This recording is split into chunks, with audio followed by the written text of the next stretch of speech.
አንተን እንድመስል በኑሮዬ ጌታ ዛሬም ለውጠኝ ኢየሱስ ጸጋህ ያግዘኝ። ባለፈው ሳምንት እንደተመለከትነው ኢየሱስን ለመምሰል በተግባር ልናደርጋቸው የሚገቡ ተግባራዊ የሆኑ ነገሮችን አንስተን ነበረ። ዛሬ አንዲት ቃል ላይ ነው ፎከስ የማደርገው።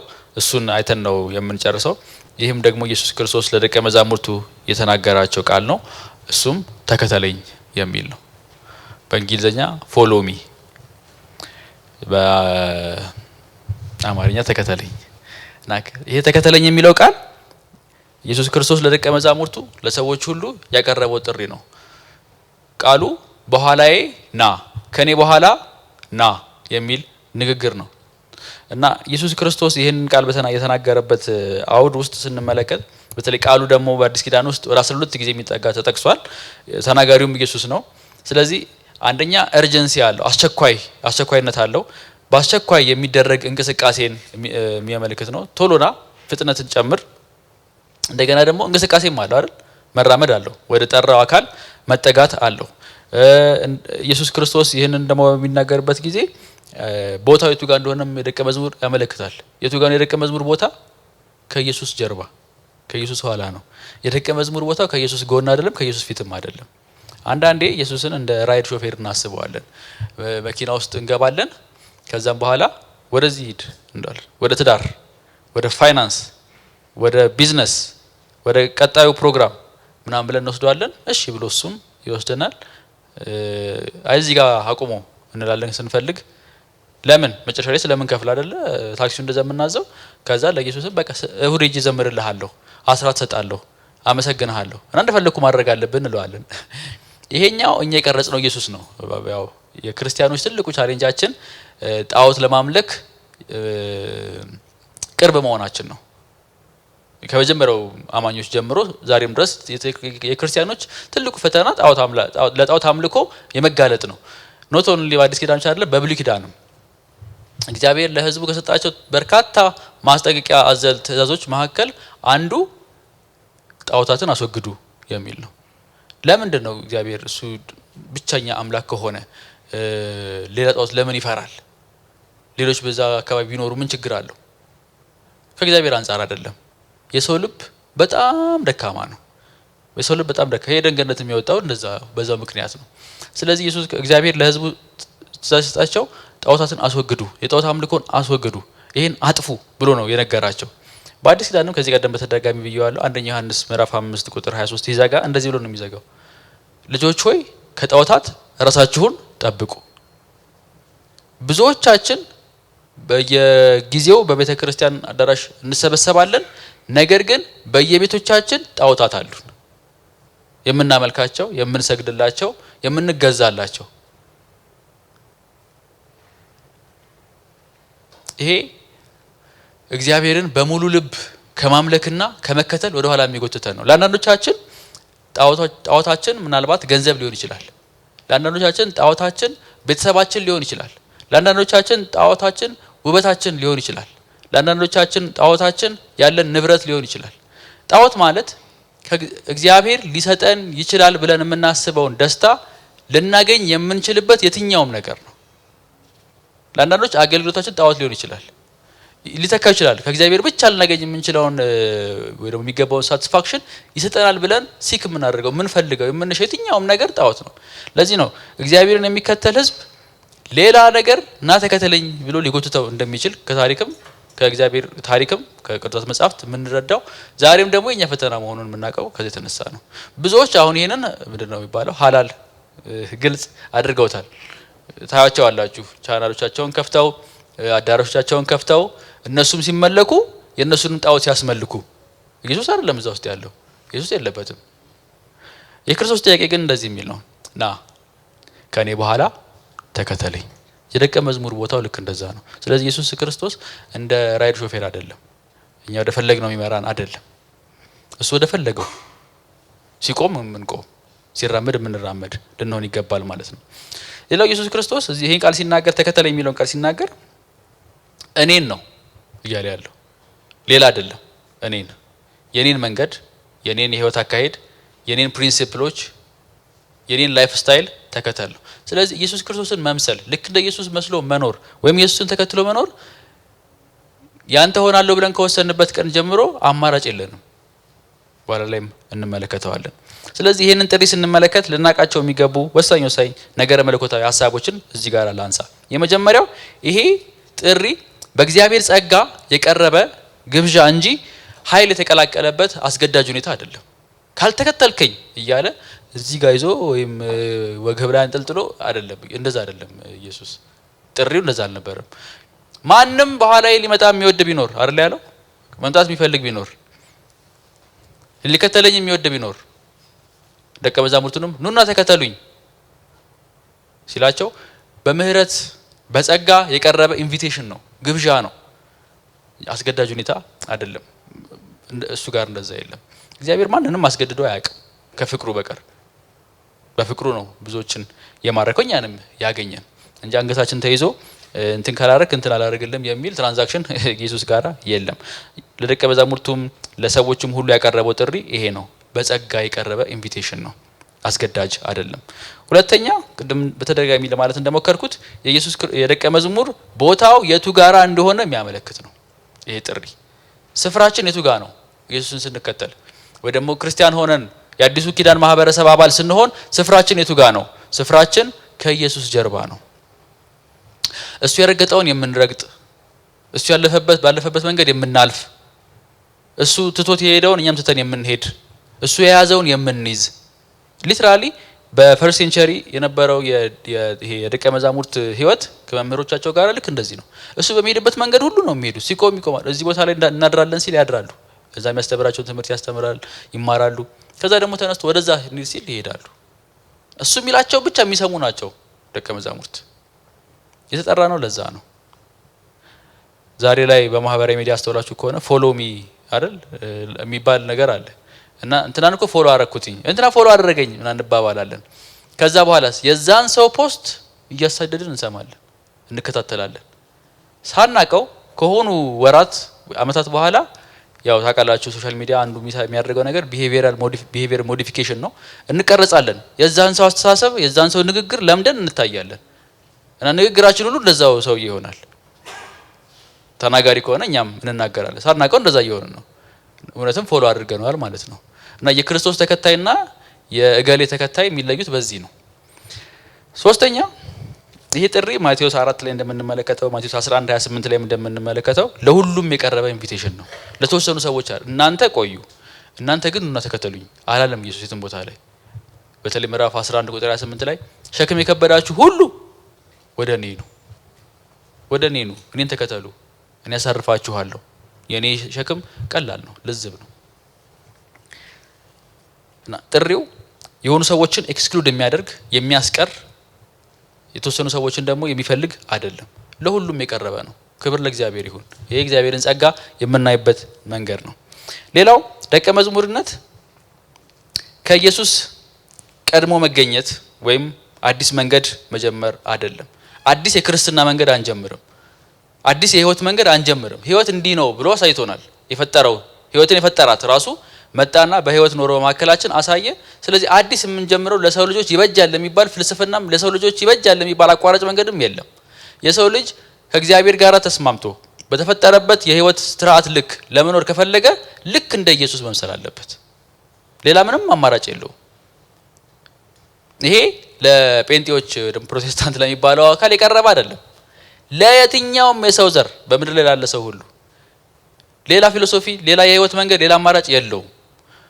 በየዘመናቱ የሚነሱ የፍልስፍና ሀሳቦች፣ በየዘመናቱ የሚነሱ የርዕዮተ ዓለሞች፣ የመንግስት የፖለቲከኞች ሀሳቦች ለሰው ልጅ የትኛውንም የሆነ የህይወት ዋስትና ሊሰጡ አይችሉም። ይሄ ግልጽ ነው። የምታውቁ ታውቃላችሁ፣ የማታውቁ አውቃችሁ ግቡበት። ተስፋ የለም በዚህ ምድር ላይ። በዚህ ምድር ላይ ከየትኛውም ቦታ ልናገኝ የምንችለው ለሰው ልጅ ምንድነው ህይወቱን ሊያሳምር የሚችል የለም። ታዩ በዘመናት እኮ ብዙ ፍልስፍናዎች ተነስተው ነበረ። ቅድመ ዘመናዊነት፣ ዘመናዊነት፣ ሞደርኒዝም የሚባለው ጊዜ፣ በኋላ ላይ ደግሞ የምታየው ፖስት ሞደርኒዝም፣ ቴክኖሎጂው መጣ። እነዚህ ሁሉ ነገሮች የሚጠቅም ነገር የላቸውም ማለት አይደለም። ነገር ግን የሰው ልብ ሊያሳርፉ ግን አይችሉም። ለዚህ ነው ማረፍ ባንተ ነው። አለኮ ጴጥሮስም አይደል እናንተም ልትሄዱ ትወዳላችሁ አላቸው። እነ ጴጥሮስ ምን አሉ? ካንተ ወደ ማን እንሄዳለን? አንተ እኮ የህይወት ቃል አለ። እሱ የት ይገኛል? ጌታ ጋር የመጣ ነው ወይ ደግሞ ጌታ ጋር ስንመጣ የምናገኘው ነገር የህይወት ቃል ለዘላለም የሚዘልቅ ከእርሱ ጋር የሚያኖረን ህይወትን የሚሰጠን በመናልፍበት መንገዶች ውስጥ ሁሉ እውነተኛውን ወይ ደግሞ ትክክለኛውን ሰው ሆነን እንድንኖር የሚያስችለን እሱ ጋር ብቻ ነው ያለው። ከሱ ወደ ማን ይኬዳል ካለ ፈልጉ። ነገር ግን ብዙዎች ሄዱ ጠፉ። ስለዚህ ይሄ ኢየሱስ ክርስቶስን መከተል የሃይማኖት ተቋም በመቀያየር የሚመጣ አይደለም ማለት ነው። ከሆነ ተቋም ወደ ሆነ ተቋም በመዝለል በመሻገር የሚመጣ አይደለም። ራሱን ኢየሱስ ክርስቶስን የህይወት መንገዱንም መከተል ነው። ሌላው ይሄ ጥሪ ለብቻ ደግሞ የሚሆን አይደለም፣ የማህበር ነው። በማህበር ነው ይሄን ጥሪ መኖር የሚቻለው። እግዚአብሔርን ከሚፈሩ ጋራ የእርሱን ፈቃድና ሀሳብ ለማድረግ ከቆረጡ ሰዎች ጋር እሱን ከሚከተሉ ሰዎች ጋር ለምሳሌ ወደ ሆነ ክፍለ ሀገር ለመሄድ ብታስቡ እና ያ ወደዛ ክፍለ ሀገር የሚሄድ መንገድ ብታስቡ የምትገቡት አንድ መኪና ውስጥ ይኖራል አይደል? እዛ መኪና ውስጥ ሁሉም ሰው ወዴት ነው የሚሄደው? ወደዛው ነው አይደል? ወደ ምናስበው ቦታ ነው። አብረውን ተጓዦች ናቸው። አይ እዛ ውስጥ ገብታችሁ ግን ወደ ሌላኛው ክፍለ ሀገር ነው መሄድ የምፈልገው ብትሉ ይሆናል እንዴ? አይሆንም። ኢየሱስ ክርስቶስን ሊመስሉ የማይወዱ ሰዎች ቤተክርስቲያን ውስጥ አሉ። ኢየሱስ ክርስቶስን መምሰል የማይፈልጉ ሰዎች ቤተክርስቲያን ውስጥ አሉ። አንደኛ ቆሮንቶስ ምዕራፍ 4 ላይ ጳውሎስ ስለነዚህ ሰዎች በደንብ ይናገራል፣ አበክሮ ይናገራል። ምን ይላል? እኔ ከዚህ ዓለም ከስግብግቦች፣ ከመጠጥ ጠጪዎች፣ ከዝሙተኞች ጋራ አትሁኑ ብያችኋለሁ ብሎ ይነግራቸዋል። ይህን ስል ግን ከማያምኑት ጋር አይደለም። ከማያምኑት ጋርማ ካልተገናኛችሁ እንዴት ወንጌል ልትነግሯቸው ትችላላችሁ? እንዴት ሊሰሙና አምነው ሊድኑ ይችላሉ? ነገር ግን ወንድም ነኝ እያለ ከሚሴስን፣ ከሚቀማ፣ ከሚያማ፣ ከሚሳደብ ዝርዝር አለው ከሱ ሽሹ፣ ራቁ። ይሄ ሰው ምንድነው የሚለው? ወንድም ነኝ፣ በጌታ ነኝ፣ ክርስቲያን ነኝ፣ አንዳንዴም አማኑኤል ነኝ፣ ሊያውም ሜክሲኮ አማኑኤል ነኝ ሊል ይችላል። ነገር ግን የሚያማ፣ የሚሳደብ፣ የሚቀማ፣ የሚዘሙት በቃ በአጠቃላይ ይሄን ሰመሪያ ስናደርገው ኢየሱስን የማይመስል ወይ ደግሞ ኢየሱስን በመምሰል ጉዞ የማይሄድ ሰው ነው። ከዚህ ሰው ሽሹ። በጣም እኛ ደግሞ ሩሩ ልብ ስላለን ከጌታ የበለጠ እንደዚህ አይነቱን ሰው ተሸክመነው ነው የምንኖረው። ድካም እኮ ነው የህይወት ድካም። ወይ ደግሞ ልክ ነው እንዴ ጥቅስም ልንጠቅስ እንችላለን። ኖ በመንገዳችሁ ላይ ኢየሱስ ክርስቶስን መምሰል ከፈለጋችሁ ኢየሱስን ከሚመስሉ ሰዎች ጋር ተጓዙ። አንዳንዴ መወሰን የሚከብደን ጉዳይ እንደዚህ አይነቱ ላይ ነው። ለአብርሃም ከሎጥ መለየት ከባድ ነበረ። ወደማያውቀው ምድር ሲወጣ ሎጥን ይዞት ነበር የወጣው። እግዚአብሔር ግን ብቻ ነበር ውጣ ያለው። ከሱ ዓላማ ጋራ የማይሄድ ሰው ነበረ። እግዚአብሔር ካጠራለት ካየው ከሚደርስበት ጉዞ ጋር የማይሄድ ሰው ነበረ እና የሆነ ሰዓት ላይም የሚለያዩበት ጊዜ ደረሰ። እና የፈለከው መርጠህ ሂዳል ተለየ። ከዛ በኋላ ነው የአብርሃም ጉዞ የጀመረው። ወንድሞቼና እህቶቼ ኢየሱስ ክርስቶስን መምሰል በጋራ ምን ሆኖ ነው? ባለፈው ሳምንት ስለ ጾም፣ ስለ ሰንበት፣ ስለ እግዚአብሔር ቃል ስለ ማጥናት ምናምን አይተናል። ይህንን ከሚያደርጉ ሰዎች ጋራ አብራችሁ ስትሄዱ ታድጋላችሁ። ይሄ ማህበር የተሰጠን የምንሰበሰብበት ቦታ ያገኘ ነው። አንድ ቤተክርስቲያን ውስጥ የተከማቸ ነው። በእንደዚህ አይነት ጉዞ አብረውን ከሚጓዙ ሰዎች ጋር በመሄድ ኢየሱስን ለመምሰል ነው። የሰፈር ውስጥ ትውውቅና ጓደኝነት ግን እዚህ ያበቃል ማለት ነው። ላይፍ ኢዝ ሲሪየስ። በጣም የምትወዱትን ጓደኛችሁን ግድ የለም ዛሬ ከኔ ጋር አዋል ብላችሁ ቢሮዛችሁ ትሄዳላችሁ? አይፈቀድም። አንዳንድ ቦታ ሊፈቀድ ይችላል አላውቅም፣ የራሳችሁ ቢሮ ከሆነ። ግን አንዳንድ መስሪያ ቤት በጣም ቢዚ ሆናችሁበት ቦታ ላይ ናና አብራኛዋል አትሉትም። ከስራ ስወጣ እንገናኛለን። አሁን ይሄ ቦታ የስራ ቦታ ነው። ልክ እንደዚህ ነው። ከህይወታችሁ ውስጥ ማስወጣት ያለባችሁ ሰዎች ይኖራሉ። ኢየሱስን ለመከተል ከፈለጋችሁ ማለት ኢየሱስንም ከሌለም መከተል አይቻልም። አሜን ነው፣ ግድ ነው። ሌላው ይሄ የክርስቶስ ኢየሱስ ተከተለኝ የሚለው ንግግሩ እንቅስቃሴን የሚያመለክት ነው ብያለሁ ቅድም። አስቸኳይ ነው። ስለዚህ መረጃ ሳይሆን ና የሚል መረጃ ሳይሆን ልክ እንደ ሰርግ ጥሪ ደርሷችሁ ችግር የለውም በቀረም በጣም የምትሉት ሳይሆን የግድ ፍጥነትን የሚጠይቅ ኢንቴንሽናሊቲን የሚጠይቅ ጥሪ ነው። ፕሮግራሞች ስላሉ ዝም ብዬ እከተላለሁ ምን ነው አይደለም። ኢየሱስን መከተል ሆነ ብለን የምናደርገው ነገር ነው ማለት ነው። ኢየሱስን ለመከተል የተሰጠን ጥሪ የቀረበልን ጥሪ ተግባራዊ ህይወት የሚፈልግ በየቀኑ በየዕለቱ የምናየው እንጂ መረጃ ብቻ አይደለም ማለት ነው። ስለዚህ ወገኖቼ ከዚህ ቀደም እንደተመለከትነው ሰመራይዝ አድርገው ኢየሱስ ክርስቶስ ትክክለኛው የሰው ልጅ መልክ ነው። ትክክለኛው የእግዚአብሔር መልክ ነው። ሰውንም እግዚአብሔርን የሚያሳየን እርሱ ነው። እርሱን መምሰል ማለት ወደ ትክክለኛው ሰው ወደ ተፈጠረበት መንገድ መመለስ ማለት ነው። ስለዚህ ባጭሩ ደቀ መዝሙርነት እግዚአብሔርን የመምሰል ጉዞ ነው። ጉዞ ግን ራስ መር ሳይሆን ክርስቶስ መር ነው። እኛ እንደፈለግነው አይደለም። እኛ ፕሮግራም አናበጅለትም። እሱ ባዘጋጀው ፕሮግራም እሱ በሚመራ መልኩ ግን እንንቀሳቀሳለን። ለዚህ ነው ሐዋርያት ሥራ ላይ ተቹ ከሆነ መንፈስ ቅዱስ ነበር የሚመራቸው። በዚህ ከተማ ቆይ ሲላቸው ይቀመጣሉ። ወደዚህ ከተማ ሂድ ሲላቸው ይሄዳሉ። አሁን ደግሞ መከራ ደግሞ አለባችሁ ሲላቸው እሺ ብለው ይጠብቃሉ። ራእይ ላይ አይተናል አይደል? ሰምርኔስን ቤተክርስቲያን መከራ አለ ታገሱ ጥቂት ሲላቸው እሺ፣ እስከ መጨረሻው አጥብቀህ ያዝ እሺ። ደቀ መዝሙር እሺ ከማለት ውጪ የለው እና አቤት ሂድ ወዴት ይሄ አይነት ንጉሳዊና ጌታ አገዛዝ ውስጥ ያለ ነው። ብዙ ጊዜ ኢየሱስ ክርስቶስ ጌታችን ነው እንላለን፣ ግን እኛ ጌታው ለመሆን ሲዳዳን ይታያል። ጌታችንም መድኃኒታችንም ነው። ይሄ ሁለቱም መሰረት ሊይዙ ይገባል። ብዙ ጊዜ በእኛ መካከል የምናነሳው መድኃኒትነቱን ነው። አዳኛችን ነው፣ አዳነን፣ በጸጋው አዳነን፣ በምሕረቱ አዳነን፣ ወደ እርሱ አቀረበ፣ አዳኛችን ከጨለማ ታደገን። ትክክለኛ ነው፣ እውነት ነው። ደግሞም ጌታችንም ነው። እኛ ምንድነን? ባሮቹ ነን፣ ባሪያ ነን። እዚህ ያለ ሰው ሁሉ ባሪያ ነው። የክርስቶስ ኢየሱስን የሚከተል ሁሉ ባሪያ ነው። አጠገባቸው ያለውን ሰው አልላችሁ ግን ባርች በሉት ልል ነበር። ኤኒዌይስ የተጠራ ነው ግን ለዚህ ነው። ስለዚህ በትክክል የእግዚአብሔርን መልክ የምንመስለው ከኢየሱስ ኋላ ስንቀመጥ ነው። ዲትሪክ ቦንሆፈር የተባለ ሰው the cost of discipleship በተባለው መጽሐፉ ላይ እንደዚህ ብሎ ተናግሯል። ኢየሱስ ሰውን ሲጠራ ወደ እርሱ እንዲመጣ ደግሞም እንዲሞት ይጠይቀዋል አለ። እውነት ነው። በኋላዬ ሊመጣ የሚወድ ቢኖር አለ ኢየሱስ ክርስቶስ ሉቃስ 9:23 ላይ በኋላዬ ሊመጣ የሚወድ ቢኖር ራሱን ይካድ። እኔ መከተል ፈልጋለሁ የሚል ሰው መጀመሪያ እጁን አውጣ አይደለም ያለው ኢየሱስ። እሱ የመጨረሻ ውሳኔ ነው። በነገራችን ላይ በአደባባይ የምናደርገው ነገር እጁን አውጥቼ ጌታን እንቀበላለሁ የመጨረሻ ውሳኔ ነው። ከዛ በፊት ግን ራሱን ይካድ፣ መስቀሉን ይሸከም፣ እለት እለት ይከተለኝ። ስለዚህ ይሄ በእጃችን አውጥተን ተጸልዮልን ወደ ጌታ ማህበር የተቀላቀል ነው ምልክት ነው እንጂ ኢየሱስ ክርስቶስን ለመከተል ከወሰንበት መንፈስ ቅዱስ ልባችንን ካነቃበት ቀን ጀምሮ እድሜ ልክ የሚቀጥል ነው። በየቀኑ ራስን መካድ ይጠይቃል። በየቀኑ መስቀል መሸከም ይጠይቃል። በየቀኑ ኢየሱስን መከተል ይጠይቃል። በየቀኑ መሞት ይጠይቃል። አዳም እንዴት ነው እናንተ ጋር? የቀድሞ አዳም ሞቷል ወይስ አለ?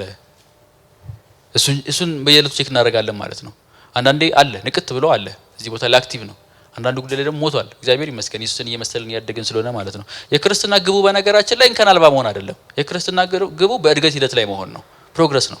በመሰራት ላይ ነው ያለ ነው አይደል? በግንባታ ላይ ነው ያለ ነው። ማቴዎስ ወንጌል ምዕራፍ 16 ቁጥር 24 ላይም ለዚህ ይላል እኔን መከተል የሚወድ ይሄም ኢንቪቴሽን ነው፣ አስገዳጅ አይደለም፣ ጥያቄ ነው። እኔን መከተል የሚወድ ቢኖር ራሱን ይካድ፣ መስቀሉን ተሸክሞ ይከተለኝ። የየራሱ መስቀል አለው ሁሉ መስቀልን ተሸክሞ አይደለም ያለው ኢየሱስ ክርስቶስ። እሱ የራሱ መስቀል ነው። እሱ የሚከተል ሁሉ የየራሱ መስቀል አለው ሊከተለው የሚገባ። this is basic Christianity መሰረታዊ ክርስትና ይሄ ነው። ሁሉም የየራሱ መስቀል አለው ልንሸከመው የሚገባ እያነከሰን የምንከተለው ማለት የምንታገለው የሚያስለቅሰን ግን በዛ ውስጥ ነው ክርስቶስን የምንመስለው። ለአንዳንዶቻችን ጳውሎስም እንኳን አይደለ ከኔ እንዲወገድ ብዙ ጊዜ ለመንኩኝ ጠየቅኩኝ አይደል? ነገር ግን ምን አለኝ? ኃይሌ በድካምህ ይገለጣል። አላስወገደውም። በቃ የምሸከመው መስቀል ነው። ለአንዳንዶቻችን ባህሪ ሊሆን ይችላል። ለአንዳንዶቻችን የተለያየ ጉዳይ ሊሆን ይችላል። አሁን ዘርዘር የማያስፈልጋቸው ነገር ግን ሁሉ ጊዜ የሚያስነክሱን መቼ ነው ቀና እንድል የሚያደርጉኝ ቀና ማለት የምችለው ብለን እንድናስብ የሚያደርገን በርካታ ነገር ይኖራል። ኢየሱስ እንደጎበጠን የጨረሰው አይደል? በተለይ መጨረሻውን ቀን መስቀል ተሸክሞ ያዋለበትን ቀን እንደደከመው እንደተንገላታ አለቀ። ሁላችንም ዛሬ ፊዚካሊ የምንሸከመው መስቀል ባይኖርም ነገር ግን በልባችን ውስጥ ያለ፣ በህይወታችን ውስጥ ያለ፣ በቤተሰባችን ውስጥ ያለ የምንሸከመው መስቀል አለ። ያ መስቀል ኢየሱስን ወደ መምሰል የሚያሳድገን የሚያመጣን ነው። ማጣት ሊሆን ይችላል። የፋይናንስ ጥርመሳ በሚል ኮንፈረንስ የማይበጠስ ማለት ነው። እንዳጣል ልንኖር እንችላለን። ወንድሞቼ እናቶች ታገኛላችሁ እኔን ስትከተሉ የሚል ተስፋ የለንም። እሱን አስበን አይደለም የገባነው። ሊባርከን ግን ደግሞ የታመነ ነው። ልጁን ኢየሱስ ክርስቶስን የሰጠን ሌላውንማ እንዴት አብልጦ አይሰጠንም ብሎ ተናግሯል። የሚያስፈልገን ነገር ይሰጠናል። ነገር ግን የምናስባት ሚሊዮን ግን ሳናያት ልንሞት እንችላለን። አሜን ነው። እሺ እዚህ ጋር ቀነሰ። ምክንያቱም በዛ ውስጥ ከሆነኛ ኢየሱስ ክርስቶስን እየመሰልን የምናድገው እግዚአብሔር ያን መንገድ ይመርጠዋል። ለኢዮብ የመረጠለት መንገድ ያ ነበር። ለሐዋርያቱ የመረጠላቸው መንገድ ያ ነበር። አንዳንዶች ለራሳቸው የሀብት ስግብግብነት ጥቅስ ሲፈልጉ ኢየሱስ ክርስቶስ በጣም ሀብታም ነበር ይላሉ። ይሄን የሚያስተምሩ አሉ። 3 ቤቶች ነበሩት፣ ቅፍርናሆም፣ ቤተልሔም፣ ናዝሬት እና በየቦታው ነበሩት። he was millionaire። ልብሱ ራሱ በሞተ ጊዜ ተቦጫጭቀው እስኪካፈሉት ድረስ የፈለጉት በጣም ውድ የሀብታም ሰው ልብስ ስለነበረ ነው ብለው ያወራሉ። ከተማችን ውስጥ ሊበሏት ያሰባትን እንደሚባለው ማለት ነው። ወንድሞቼ እናቶቼ እግዚአብሔር ልጁን ኢየሱስ ክርስቶስን እንድንመስል የሚፈልግበትን መንገድ የሚመርጠው እሱ ነው። መሪው እሱ አይደለ? በቃ ላንተ የመረጥኩት መንገድ ነው ካለ ረጅም ጊዜ ደግሞ አይታችሁት ምንም የማይቀየር ነገር ከሆነ ወንድሞቼ በቃ በዛ ውስጥ እግዚአብሔር እናንተ ሊሰራችሁ ፈልጓል ማለት ነው። ሊያስተምራችሁ ነው። ለአንዳንዱ ትዕግስትን የሚያስተምረው በዛ ውስጥ ነው። ለአንዳንዱ ራስን መግዛትን የሚያስተምረው በዛ ውስጥ ነው። ሰላምን የሚያስተምረው በዛ ውስጥ ነው። የመንፈስ ፍሬን የምናፈራው በዛ ውስጥ ሊሆን ይችላል። እና መስቀላችንን መሸከም የግድ ነው። ለማውለቅ ስንፈልግ ነው የምንታገለው። አልቆ ችግር የለም የሚሉ ድምጾች ይመጣሉ በዙሪያችን። አትሸከም የሚሉ ተፈጸመ የሚሉ አሉ። አሜን ነው። በጨውና በምናምን ሊሸውዱን ይሞክራሉ። በቃ ግን ተሸክመን ነው የምንኖረው። ጉዳዩ የኛ ሀብታም መሆን የኛ የሆነ ነገር ያልፈለግናት ነገር ከኛ መወገድ አይደለም። ጉዳዩ በመናልፈበት መንገድ ውስጥ ሁሉ ኢየሱስ ክርስቶስን እየመሰልን ማደጋችን ነው።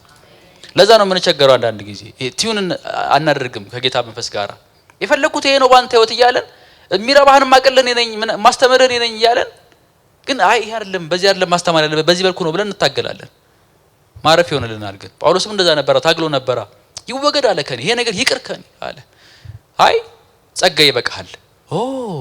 ስደክም የዛን ጊዜ ብርቱ ነኝ። አይ ጌታ በእኔ ውስጥ የሚሰራበት መንገድ ይሄ ነው አለ። ሰው በኃይሉ ብርቱ ሆኖ አይበረታም በመንፈሴ እንጂ በኃይልና በጉልበትም አይደለም ብሏል። እዚህ ውስጥ መንገዱን ካወቅን እውነተኛ ሰላም እናገኛለን።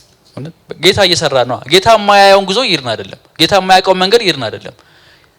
ያዕቆብ ሆይ እስራኤል ሆይ እንዴት ረሳሃለሁ አለ አይደል? እኔ ራሴ መርጬ እንዴት እኔ ራሴ ረሳሃለሁ? አልጥልህም፣ አልተውህም፣ አልረሳህም። ግን ደግሞ የሚረባህን በዚህ መልኩ ነው የምትመስለው ብዬ የማውቀውን መንገድ መመራ ግን እኔ ነኝ። ወደ ወደድኩት መንገድ ወስደሃለሁ፣ አሳይሃለሁ። ምርኮ ነው። አዎ በቃ በምርኮ መልኩ ነው ሌላ ሀገር ወስጄ ባሪያ ሳደርግህ ነው አንተ እኔን የምትፈልገኝ። ስለዚህ አደርገዋለሁ። በቃ ጉዳዩ እኛና እግዚአብሔር የሚኖረን ኢንቲሜሲ እንጂ የኛ ምቾት አይደለም። እና ጳውሎስ ማን ነው ቦኔፈር እንደተናገረው ኢየሱስ ሲጠራን እንድንሞትም ጭምር ነው። የኢየሱስ ጥሪ ለምቾት አይደለም። ይከብዳል። ይቅርታ እንግዲህ ወንድሞቼ እህቶቼ፣ እኔም እንደናንተ ከናንተ ወገን ነኝ ብንጠየቅ፣ ግን ቃሉ የሚለው ይሄንን ለምቾት አልተጠራንም። ኮምፎርት ይሰጠን አልጠራንም። ለምንድን ነው የምቾት ገበያ ሰፊ ገዢ ያላት? ለስጋችን ስለምትመች መስቀል ስለሌላት ነው። ለክርስቶስም ቀርቦለት ነበር የምቾት ገበያ። ስለዚህ ላችኋል ወደ ምድረ በዳ በሄደ ጊዜ ተፈተነ። ፈተናው ምን ይመስላችኋል? በፊቱ የቀረበ ድንጋይ ነበረ። ሰውየው 40 ቀን የተራበው ሳይበላ የከረመው። ልብ በሉ፣ አስቡት። በሐሳብ ነው። እዛ ቦታ ላይ የተጠቀሰው ቃል ዲያብሎስ ነው አይደል? እና ሰይጣንን ሲጠቅሰው በየክፍሉ በየመጽሐፉ ከሳሽ፣ ዲያብሎስ፣ ሰይጣን ብሎ ሲጠቅሰው እባቡ ዘፍጥረት ላይም አለ። በዛ ክፍል ውስጥ ሊነገረን ከፈለገው ባህሪው ጋር አያይዞ ነው። ዲያብሎስ ማለት ሐሳብ የሚወረውር ማለት ነው። ቦሎስ ያው ሞርወር ነው። ዲያ ሐሳብ ነው እና ሐሳብን የሚወረውር ነው። እና ኢየሱስ ክርስቶስ 40 ቀን ሙሉ ተቀመጠ፣ ጸለየ። በምድረ በዳ ብቻውን ነበረ። ከዛም በኋላ የመጨረሻው ቀን አካባቢ ይሁን በመሀል ቀን ይሁን አይታወቅም፣ እንዲህ የሚል ሐሳብ መጣ። ለምን ይሄን ድንጋይ ዳቦ አርጋት በለው? አዎ እችላለሁ እኮ አይደል? አዎ ማድረግ እችላለሁ። እንደውም ያኔ ራሱ ሰዎች ሁሉ እኮ ሰማያት ተከፍቶ እግዚአብሔር ልጅ ሲባል ሰምተዋል። ይሄን ድንጋይ እጅ ዳቦ ላድርገው። አይ ይቅር ግድ የለም ርቦ የለ እንዴ? ይሄን አይነት ትግል ነው ያሳለፈው ኢየሱስ እንጂ ፊልም ላይ እንደምናየው የሆነ እባብ መጥቶ ድንጋይ አድርገው ሲለው አላረግም እባብ እነሱ አልነበረም። የሀሳብ ትግል ነው የገጠመው። እና ኢየሱስ ምን አለ? ጠቀሰ ከእግዚአብሔር ቃል ሰው ከእግዚአብሔር አፍ በሚወጣው ቃል እንጂ በእንጀራ ብቻ አይኖርም። አላደርገውም እንደ ራበኝ ቆያለሁ ወደዛ ሲሄድ እበላለሁ እንጂ አልበላም። አሁን ይሄ ቴምፕቴሽን ከዲያብሎስ ነበር። ከዛም በኋላስ አሳየው በምናቡ የዓለም ነገስታትን ክብራቸውንና ኃይላቸውን አሳየው። ከዛስ ወድቀ ብትሰግድልኝ ይሄንን ሁሉ እሰጥሃለሁ። የመጣው ንጉስ ለመሆን ነው ወገኖቼ። ምን ያጓጓል አሁን ይሄ ምናምን ለአንዳንዶች ሊያጓጓን ይችላል። የስልጣን ጥማት ለሌለን ሰዎች ማለት ነው። ፖለቲከኛ የሚፈተነው በወንበር ነው። ዘማሪ የሚፈተነው በመድረክ ነው። ሌሎቹም እንደዛው በመድረካቸው ነው። ሁሉም በሜዳቸው ነው የሚፈተኑት። ኢየሱስም የቀረበለት ንጉስ ለመሆን ነው የመጣው። የአይሁድ ንጉስ ነህ የሚል ጥሪ ያለው ገና ከልጅነቱ ጀምሮ። ደግሞ ከጥቂት ቀናት በፊት ከወር ከምናምን በፊት ደግሞ በዮርዳኖስ ወንዝ ሲጠመቅ የምወደው ልጄ እርሱ ነው እርሱን ስሙት የሚል ዮሐንስ ኮንፈርም ያደረገለት እሱ ነው ምናምን ብሎ ከተነግሮለታል። ከዛም በኋላ ይህንን በምናቡ ተመለከተ። ክብራቸውን፣ ዝናቸውን፣ ኃይላቸውን ተመለከተ። ከዛም በኋላ ወድቀ በሰግድልኝ ሌላ እኮ አቋራጭ መንገድ አለ። ይሲ እግዚአብሔር አባቱ ያሰበለት መንገድ አለ። ሌላ አቋራጭ ደግሞ መንገድ አለ። በቃ የሚጠበቅብኝ እኮ ወርሺፕ ማድረግ ነው። በቃ አንድ ጊዜ ለምን ነው ኦፖርቹኒቲ አልጠቀምም? ያችን የክሮስ የመስቀል መንገድ አልፋታለሁ። አይ ኖ አላደርግም። አይ አድርገው፣ አይ አታድርገው የሚል ክርክር ውስጥ ከገባ በኋላ ነው አይ ለእግዚአብሔር ለአምላክህ ብቻ ስገድ ተብሎ ተጽፏል። እነዚህ ለኢየሱስ የቀረቡለት ፈተናዎች ለእስራኤልም የቀረቡ ፈተናዎች ናቸው። በምድረ በዳ ሊገደሉ ተፈልገው ነበር አይደል? ያሸንፏቸው ፈልገው ነበር ሌሎች ነገስታት። እስራኤል ግን በፍጹም የምትሸነፍ አልሆነችም። ከዛም በኋላ ምንድነው ያደረጓቸው? በፊታቸው የሚሄዱ ሰዎችን አብሏቸው ጠጧቸው ምናምን ተባለ፣ ቀረበላቸው። ያ በምድረ በዳ ትንሽ ህዝብ የነበረ ትንሽ ጦር የነበረው ነገር ግን ታላላቅ ነገስታትን ያሸንፍ የነበረ ህዝብ በወይንና በምናምን ሰከረና ምቾት ሲያገኝ ተበላሸ። ኮንፈርት እግዚአብሔርን ህዝብ ያበላሻል። ለዚህ ነው እግዚአብሔር ኮንፈርት የሚነሳን። አሜን ነው። እዚህ ጋርም ቀንሷል፣ ግድ የለም። ይሄ ማለት እግዚአብሔር ለኛ ያስብ ማለት አይደለም። አሁንማ በክሬ የምነግራችሁ ግን እኛ በመናስበው መንገድ ግን አይደለም። ለእናንተ ማስባትን ሐሳብ እኔ አውቃለሁ፣ ፍጻሜና ተስፋ ሰጣችሁ ዘንድ የሰላም ሐሳብ ነው እንጂ የክፉ አይደለም። አስቸጋሪ ነው፣ ከባድ ነው፣ የክፉ ግን አይደለም። የሚያጠፋችሁ አይደለም። ፔንፉል ነው፣ ማጣት አለው፣ መቸገር አለው፣ ታለቅሳለህ፣ ይደክማል፣ እስከ መቼ ትላለህ፣ ተስፋ ትቆርጣለህ። የክፉ ግን አይደለም። ኢየሱስን ወደ መምሰል የምትመጣበት ነው። ለዚህ ነው ጳውሎስ ደከመን፣ ተስፋ ቆረጥን አለ በጉዞ በአገልግሎት ህይወቱ። ይሄ ሰው ዛሬኛ ጳውሎስ እኮ የምንለው ሰው ነው። ይሄ ሰው ግን በጣም ተስፋ ቆርጦ ነበር።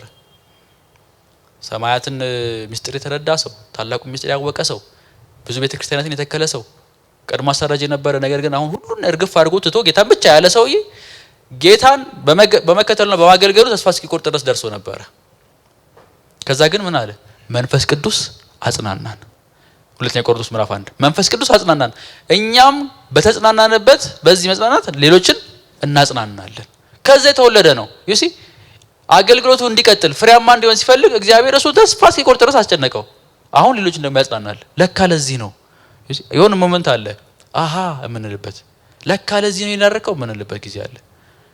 አንዳንዴ ግን ተስፋ እንቆርጥና ገንዘቡም ሲጠፋ ገንዘብ ወደምናገኝበት እንሄዳለን። ልክ እንደ ሳራ ልጅ ሲጠፋ ልጅ ወደሚገኝበት ወደ አጋር እንሄዳለን። ወንድሞቼ እናቶቼ ስፍራችሁን አትልቀቁ። ምን ጊዜም ከኢየሱስ ኋላ ሁኑ፣ ከኢየሱስ ኋላ ሁኑ። እሳት ውስጥ ከገባ ግቡ እናንተም። ብቻ እሱ ይኖር እዛ ውስጥ። እሱ ካለ በቂ ነው። የተጠራ ነው ለዚህ ነው፣ ዙሪያችን ያሉትን ነገሮች እንድንመስል አይደለም። ኢየሱስ ክርስቶስ እስከ ሞት ድረስ ስንከተለው ባቀደውና በፈለገው መልኩ መኖር እንችላለን። ስለዚህ በጣም ውድ ወደሆነ ኤክስፔንሲቭ ወደሆነ ህይወት ተጠርተናል። እሱም ኢየሱስን መከተል ነው። ብዙዎች አይመርጡትም፣ ብዙዎች አይፈልጉትም። አንዳንዶች ጀምሮ ያቋርጡታል። እስከ መጨረሻ የሚጸና እርሱ ግን ይድናል። ደቀ መዝሙርነት ብዙ ስጋዊና ዓለማዊ ምሽቶችን የሚያስጥል በመሆኑ ታላቅ ዋጋ የሚያስከፍል ነው። ጥሪው ግን ዛሬም አይቀየርም። ተከተለኝ ከኋላዬ ና የሚል ነው።